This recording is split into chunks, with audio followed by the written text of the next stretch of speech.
Good morning, this is Casey Truby, and on this video, video 1, on how to find, finance, fix, and then flip a local distressed business, we're going to talk about the opportunity. Is this something that you should look at? Now, my wife and I have been in accounting most of our life. I've been in it for 43 years. She's been in it over 20, but we recently left accounting, a conservative, long-term, stable income, because we found it was more exciting to buy and sell businesses. Now, it's not a get-rich-quick scheme. It's actually a lot of work, but I got to tell you something. Compared to flipping houses, it's a piece of cake. You know, when you try to flip houses, you're in competition with a lot of people.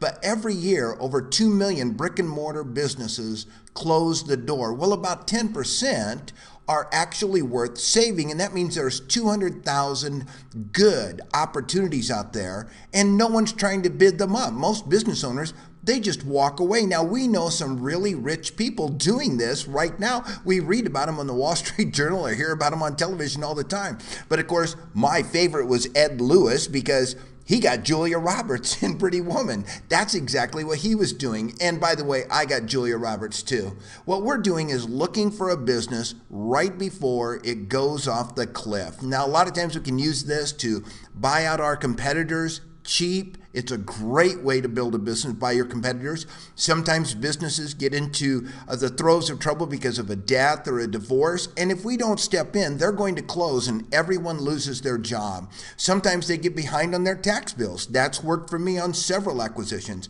And other times the owner just plain ages out. They get tired and they don't have a succession plan. Of course, the worst one of all is when sales start to drop, and most of the time we don't want those companies, but sometimes a business might move from 8 million to 3 million, and the owner just can't bring themselves to cut overhead or expenses or lay people off, and then they're in trouble. What a great time to step in and save some jobs. Now, there are a lot of professionals in your area that are going to help you find these acquisitions. They're actually not hard to find, and they're not hard to finance. But the people that you'll meet in the business mastermind on buying and fixing and selling a business will be people like business lawyers that specialize in contract law, or business brokers. They meet a lot of these people. Investors and commercial bank loan officers are always on the outlook for deals like this, and they're always aware of who's in trouble. The business coaches and SCORE volunteers, you'll want to meet every one of them, and I'll show you how. And 100% of the other accountants, 100% of the accountants in town, you should know those people. I'll give you a list if you'd like, because these are the people that know first. Of course, and then business creditors are always excited somebody can come in and save a business because they want to get paid. And in some situations, the Small Business Association, the SBA, or the IRS are exactly the right people that we should be talking to. And you're going to be attracted. Now, some people say, well, what kind of business should I buy? Well, you're going to be attracted to something that you understand. And this could be a broad path, a broad paintbrush. My wife and I love subscription businesses where people are billed every month on their credit card or bank draft. So we're in the home healthcare business. That's where you send someone out to watch grandma during the day. We're into software companies that are delivered online on subscription, security companies, and you know, that's that Rent-A-Cop thing. Now, the other type of two businesses that we would look at are employee leasing and payroll, or wholesale contract business services, where you're selling a service to another business that resells it. We don't have anybody in the last two categories, but we would be open to that. But everyone's attracted to the types of businesses we understand, and that's great.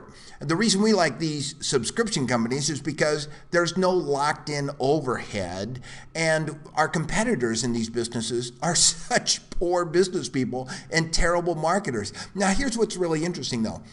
Going into business may sound frightening, but 80% of what it takes to run a successful company is exactly the same thing from company 1 to company 2 to company 3. The 10% at the beginning of the business cycle, where you're talking to the customer and selling your product, that's different.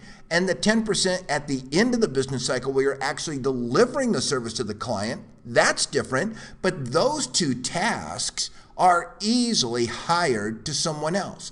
So in my wife and I, in our situation, just to give you a big picture here, our goal is to build 12 companies over the next 5 years, with each one sending us a check every month for somewhere between $2,000 and $20,000. Then we'll say the build or the find, finance, fix, and flip was a good deal. Now, we are not keeping our home health companies because they sell for such big multiples once you cross 10 million in revenue that we plan on selling out all of those. We've already got 3 of these working right now. We've got one that doesn't work. It doesn't take any money, but it's not paying us a dividend. And we just bought 2 more companies since January 1st that will both start paying us dividends in the second quarter. Now, businesses, the reason there's so many opportunities here is because business owners fail for 5 reasons that nobody ever tells them. They hear things like undercapitalized or recession. It has nothing to do with why they fail. And on the next 5 videos, I'm going to show you on each video exactly what happens. Then I'm going to show you how to find deals on the last 3 videos, how to find deals, how to find money if you do need any, and then how to find managers that'll run your business once you've got it set up and running. Now, we're looking forward to sharing what we've learned on how to find, finance, fix, and flip a locally distressed small business. Casey Truby, thank you for listening. We'll look forward to talking to you on the next 8 videos.